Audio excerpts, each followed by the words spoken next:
The Wiz Kids win a shootout versus the San Antonio Spurs, 136 to 124, led by 4 players scoring 20 plus. Today, we're going to talk about this victory and whether it's a mirage. Next on Locked On Wizards. You are Locked On Wizards, your daily Washington Wizards podcast. Part of the Locked On Podcast Network.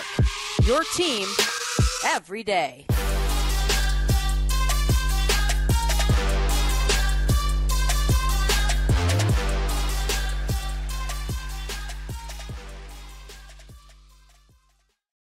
What's good, everybody? It's your boy Brandon Scott again from Locked On Wizards. Thank you for making Locked On Wizards your first listen every day. We are free and available wherever you get your podcasts and on YouTube. Part of the Locked On Podcast Network, your team every single day. Today's episode is brought to you by FanDuel, the official sportsbook of Locked On. Make every moment more. Visit FanDuel.com/Locked On today to get started. So, again, the Wiz Kids, the Washington Wizards, obviously the young core coming up with Denny and Kispert starting with Bill and Kuz out of the frame. Showed out in a shootout, a high scoring affair, 136-124. Looking at, 4 guys scored 20 plus. So this was definitely an exhibition of what the young talent that the Washington Wizards have. Let's take a look at the stat line from the starters. Kispert, 26 points, 9 for 14 from the field, 6 for 9 from 3-point. Corey Kispert did his thing, shot highly proficient. And again, he continues to show a lot of improvement this year, dealing with the injuries, but with the playing time he's getting and with the certain starting spots he's getting, he's capitalizing and he's performing. He's really showing his potential. And I'm starting to really be high on Corey Kispert, man. We're really about his potential and what his future is in DC. Looking at Kispert and Avdija, 21 points, 9 for 14 from the field, 3 for 6 from 3. She's showing more confidence from the 3-point shot. He's starting, with playing time, with the opportunities, again, just like Corey Kispert, Kispert and Avdija is showing what his potential can be, which is a really good scorer. He can be a really good scorer. Now, his 3-point shot needs improvement, but he's showing more confidence in that shot. And really, confidence is half the battle when it comes to a shot. He's showing more confidence, and he's starting to shoot it more and more. So I like what I see from Denny. And Kristaps Porzingis, 23 points, 7 for 11 from the field, and 4 blocks. Look, these 3 on the starting unit did their thing. They just and again, I know what everybody's thinking. It's kind of like the Detroit Pistons game. San Antonio, they're a lottery team. I get it. And, you expect KP to take charge and really have a stat line that he has, being the star player that he is. But these young guys, I think this is a good exhibition of what their potential can be. So, yes, it's the San Antonio Spurs, but I still think that what we saw from the young guys tonight, which when I say young guys, Denny had a good game. Denny had a good game. Delon, we're going to talk about in a little bit. And Goodwin. Wow. So this is a good exhibition of what we have and what the potential has. So whatever direction this franchise decides to go, we still have a foundation here looking at, these young guys. So moving on, Gafford, 9 points, 3 rebounds, but 2 blocks. He has some electrifying dunks, tonight, man. Electrifying dunks. He did his thing. He really did. Morris, 10 points, but, he did it. Look, you really didn't need more from Morris other than 10 points because Kispert, Denny, and KP, they solidified the starting unit for this game.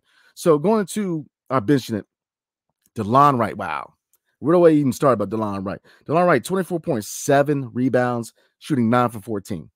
Wow. Delon Wright continues to just amaze me, man. Obviously his defense and his effort and his leadership, but there's times where he can't light up the scoreboard. Now, I wouldn't bet on this being a consistent type of the performance from Delon, but I'm not going to knock him either because he has the opportunity to get hot and get hot really fast off the bench, man. So, like I said, I wouldn't expect him to average 24, but I look at his performance and say, this is definitely something he can do off the bench. Goodwin, 17 points, 6 for 11 from the field, 2 steals. So good. Again, Jordan Goodwin, he earned that contract this year, man. He's starting to show why he could be a valuable piece of the future of the Washington Wizards, in my opinion. And, Johnny Davis, 2 points, but his defense was solid. And Anthony Gill, 4 points. So again, this game highlighted the potential of some of these young guys we have. I know it's 8 games left. Plan is, yeah, we won this game, but it doesn't get easier from here. And we very well could find ourselves out of the plan. So why not let the young guys play? And I think that's what they're doing. I think they're finally accepting a tank, and they're saying, look, let some of these young guys play, get those minutes, and see whether A, they have value in the offseason, or B, can be part of a foundation for, even if they decide to run it back with this core, the solid three, you still have a foundation on the bench. Kispert is a guy who can start and is a valuable piece of the bench. Denny, I think Denny may be a candidate to get traded for two reasons. I think, one, he does have value. He has a lot of potential. And B, I think for the trajectory of his career, I think he's better served on a team that's going to let him develop. And I don't think it's going to be here in DC. I think he's a really, really good player with a high ceiling. It's just, I don't think we fit his timeline, not necessarily him fitting our timeline. But even if we rebuild, even if Kuz and KP decide to walk, and the worst, catastrophic, boom, Bill's gone, start from scratch. You have a foundation. Corey Kispert shown that he could be a valuable foundation of this team. Gafford again. Goodwin is another, one of those under the radar moves that I kind of applaud Tommy Shepard, man.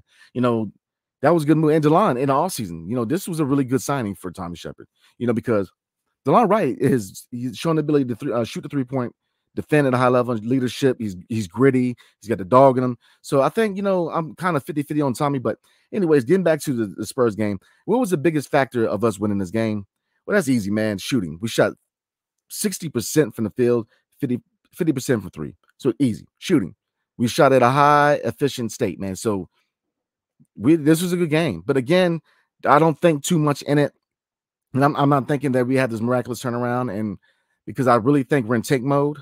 But this game highlights the potential and the ceiling that our young guys have. And really, like I said, KP continues to show why, when healthy, he's an all-star. And he's a player that, quite frankly, I would not be upset with him staying in DC long term. I really think he could be a building block. But yeah, my hat goes off to this team, the young guys primarily, because this was a good win, man. I think it was a good win for these young guys. It gives them confidence going into the offseason. But yeah, that's about it. So before we move on, we're going to do a preview for Sunday's game, and we're going to do the player of the game and defensive player of the game next. But before we do, tonight's episode is brought to you by FanDuel. The tournament is heating up, and there's no better place to get on with the action than FanDuel, America's #1 sports book. That's because right now, FanDuel is giving new customers a no-sweat first bet up to $1,000. Yes, sir. That's up to $1,000 back in bonus bets if your first bet doesn't win. Just go to FanDuel.com/lockedon and sign up today and claim your no-sweat first bet. Then you can wager on everything from this money line to point spreads to which team will be cutting down the net. All on the app that's safe, secure, and super easy to use. So don't miss your shot at no-sweat first bet up to $1,000. When you join FanDuel today, just go to FanDuel.com/lockedon to sign up. Every moment more with FanDuel. So let's get into player of the game and defensive player of the game real quick, and then we're going to slide into a brief preview of tomorrow night's game versus I got to look at the schedule. But we're going to get into a brief preview real quick. So player of the game, defensive player of the game. Player of the game, you got to roll with Kispert, man. I mean, stat line, 26 points, 9 for 14 from the field, 6 for 9 from 3. He's starting to show a really high ceiling for a young guy, man. You're starting to see the basketball IQ. Gonzaga, man. Think what you want about Gonzaga players. Jalen Suggs, Rui Hachimura, Corey Kispert, Domantas Sabonis. List goes on, man. These guys have the ability to contribute at the NBA level at a high level. And Corey Kispert, while I'll say this, his defense needs to, and going into the offseason, I think that if he works on one thing, it needs to be his defense. But his ability to score and cut to the basket and shoot, he's going to be a good player. And I think he's a foundational piece to this franchise. Easy. So I'm rolling with him for player of the game.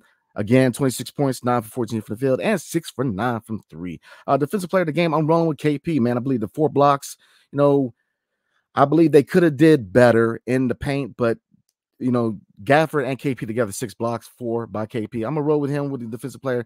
I think that the high ceiling of how good defensively Gafford and KP can be is a little high, and I don't think they're really there yet. I think they can be better, and they show glimpses of shutting down the paint, but I actually do kind of challenge KP and Gaff. I think they can do better.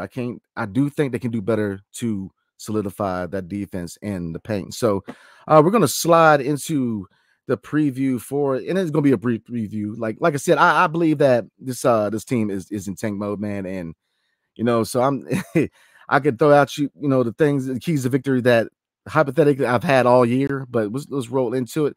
So Sunday we are at Toronto, north of the border, 6 o'clock versus the Toronto Raptors, and again.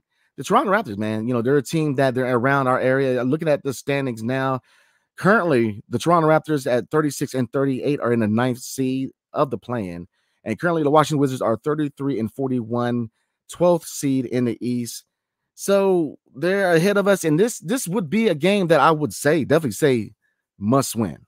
But obviously, I think that with Kuz being down, with Bill being down, with the young guys getting their minutes, and really this team being in evaluation mode, I can't really look at a lot of these games coming up and say they're really trying to win them. Now, if obviously I want some pride in how you play, right? Have some pride, play hard, go out the season with some heart, man. With some heart and some cojones, man. Y'all feel me, man. Like you gotta, play with some pride, man. But saying that, 12th. We're about looking at the standings, man. We're about 3 games out from Toronto. So is it possible to get ourselves back into the picture of the play-in tournament to try to get in the playoffs? Yes, but I think that this management, when I say management, Ted Leon sits it down to Tommy Shepard, looks at the picture and says, look, what's the point? We obviously there's a lot that goes into this offseason, whether KP decides to stay, whether Kyle Kuzma decides to stay. We need a draft pick, and looking at the 2 second rounders, and with Denny going to a contract year, as well as Monte and Delon, but looking at Denny as from the standpoint of a young player, I would say that I would package those 2 second rounders and Denny and try to get another first round pick, easy, because this draft is deep. And if I'm the Wizards, man, I'm going into this draft with a couple of first rounders, because you're going to find a couple of players that if you decide to keep the solid core or the solid 3. You got a couple guys who can come in and solidify not only the bench or a couple starting positions on this team and on the cheap, but if you decide to blow it up within 1 to 2, maybe 3 years down the line, you have a foundation of young guys who are going to have starting potential that can slide right into being the foundation of a future team. So I definitely think that's something they need to think about. But looking into the Raptors, again, the Raptors, they have a solid squad, and they got some guys who can shoot, So my keys to victory for the Wizards, if we hope to beat the Toronto Raptors, would be we've got to rotate on defense fast. We've got to on transition. We got to get down the court. We've got to challenge shooters on the perimeter. Easy. This team will shoot you out the building. Fred VanVleet can shoot. Trent. I forgot his daggone name, but you know what I'm talking about. He can shoot. I mean, Scotty Barnes can play. I mean, the list goes on. This team can shoot. They can defend. So you got to be on your game playing Toronto, man, because they can shoot. So definitely perimeter, getting down in the court in transition. I would definitely say that as a key to victory. 2, you got to win the rebound battle, man. You got to win the rebound battle. They got some guys who can rebound. So we got to win the rebound battle. And 3, heart, man. Like I said, let's get out, let's come out of this stretch run at the end of the season with some heart, play hard. And I think that this team would solid ball movement with these young guys and really challenging shooters, and KP and Gav challenging for the rebounds with some heart added to that. I think we can win this game. But it really the question is what is the timeline for this team now? Are they wanting to win now, or are they in tank mode? So it's just as usual, you don't know what you really expect. But again, I think this is a winnable game if we hope to win. And I think that I think we definitely should go for the draft pick, but show some heart, man. Show some heart. So I'm gonna go ahead and end it there. Like I said, I apologize, y'all, man. I was gonna do a live video after the game last night, but we got the flu going through the house, and I actually injured my back. So so I decided to give my back a rest and do this on Saturday. But again, I appreciate y'all, man. I definitely appreciate y'all. So again, to Sunday night, 6 o'clock, definitely watch the game. Show out. Let's try to get this dub. And again, the light may be visible at the end of the tunnel, y'all. That's what I'm gonna close with. That for you guys that are pro tank, pro rebuild, you may very well be seeing that. But for you guys who like this solid core of the solid 3, Kyle Kuzma has shown glimpses of things here and there that he wants to stay. And KP, he has said that he likes DC. So, I think there's a light at the end of the tunnel for either group. It all depends on what your expectations of what the future holds and what the vision of this team is. But I close with this, and I'm gonna say this, man. I see, the kind of infighting with Denny fans and Rui and Bill. Look, I think we all agree, man, that we're all fans of this team.